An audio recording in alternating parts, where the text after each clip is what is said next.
My guest this morning is Sean Ono Lennon. He is the executive producer and co-author of the Oscar-winning animated short film War is Over, inspired by the music of John and Yoko. Sean, good morning. This is not your typical music video. Tell us how this came about. Well, it actually came about with a request to make a typical music video for the song Happy Christmas, War is Over by my parents. And, I tried for a couple months to figure out how to do that, and nothing was really clicking for me. And so I really thought about what I'd want to do. And I thought, this song is such a classic. We've heard it before. We don't really need to just watch a music video for it. What if we made an entire film, a short film, that exemplified or kind of embodied the meaning of the song, and then we use the song as part of the film as opposed to just making visuals that pair with music. So that was the idea. And at first I thought I was crazy. A lot of people told me I was crazy, in fact. And it wasn't until that Oscar nomination that I knew for sure I wasn't completely insane. And just a wonderful film as well. And for listeners who have not yet seen it, I won't go into complete detail, but it uses the metaphor of war as a chess game and soldiers being pawns in that. And one of the side pieces to any war is what happens to children in this. Hmm. Yeah. And, I Yeah. think of, go ahead. Yeah, well, we are trying to raise money for War Child, which is a really great charity that focuses on children and families with children who are victims of war.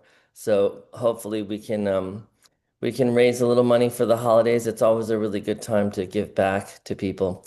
And yeah, it's right on the link actually of the film link. If you just search Wars Over Film on YouTube on the John Lennon channel, it's for free. You can watch it, but also you can donate to War Child if you can. And War Child's website, by the way, is warchild.org/UK. As I was watching and I'm thinking of this, Sean, one of the most famous images that came out of the Vietnam War was the young girl, the young Vietnamese girl who had been burned by napalm. And right around the time that I watched the short film, there was a picture that I saw. I think it was in the New York Times, and it was of a blown out building in Ukraine. And it was either a school or a playground, but there were children's toys there. And it was heartbreaking to look at this because this is the byproduct of what's going on. Yeah, it's really interesting you mentioned that famous photograph of the Vietnamese child running because that was such a sea change moment for American culture. And obviously it's credited with what turned people's sentiment around against the war, generally speaking. And it's interesting how today we could have 1,000 images like that and it wouldn't really affect the world in the same way. And I find that really interesting. I mean, and sad. I think it's because we're just so bombarded with information these days. It's hard for any single image to have that kind of impact. But yeah, I think we just need to try harder and, recommit ourselves to the message of peace and love.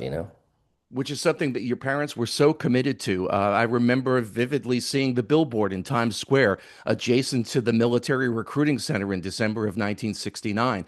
War is over if you want it. And that's I think the bottom line to this whole thing that if we want to, we can end it.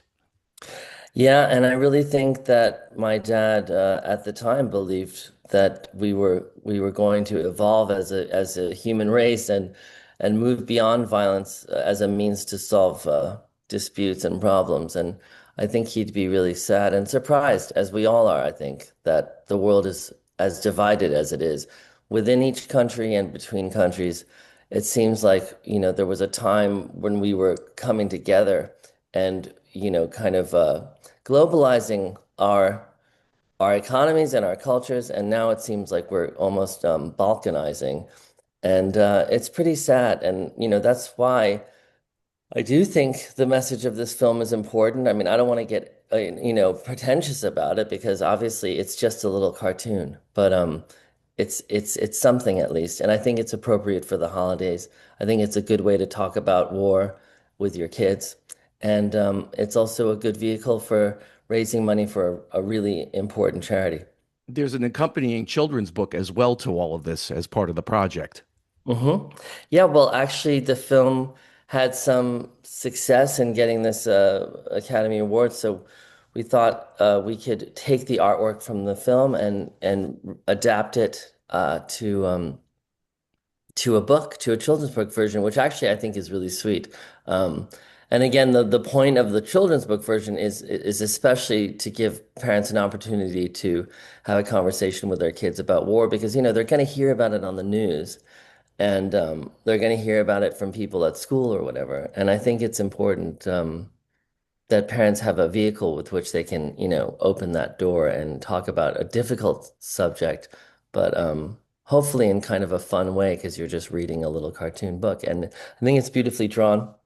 And I think it was beautifully executed. So it's something I'm proud of. We also actually have a vinyl version of the soundtrack of the film with Happy Christmas War is Over and a song by my mom, which I love. And I remixed myself called Listen, the Snow is Falling. And yeah, that's cool too. It has a zoetrope animation on the face of the LP. So if you want to watch little clips from the animation, it sort of activates if you look at it through your cell phone. But yeah, so it's a triptych. We've got the film, we've got the vinyl, and we've got the little children's book. And they all miraculously came out at the same time. Believe it or not, it wasn't actually going to be timed that way, but it just happened to be that they were all ready at once. So that's lucky. A couple of weeks ago, I had the opportunity to speak with Kevin McDonald about his film, One to One, John and Yoko. And I know you put a lot of that material together for Mhm. that. But one of the things that I had asked Kevin, and I'll ask you, Sean, when you saw that film put together for the first time, what was your reaction?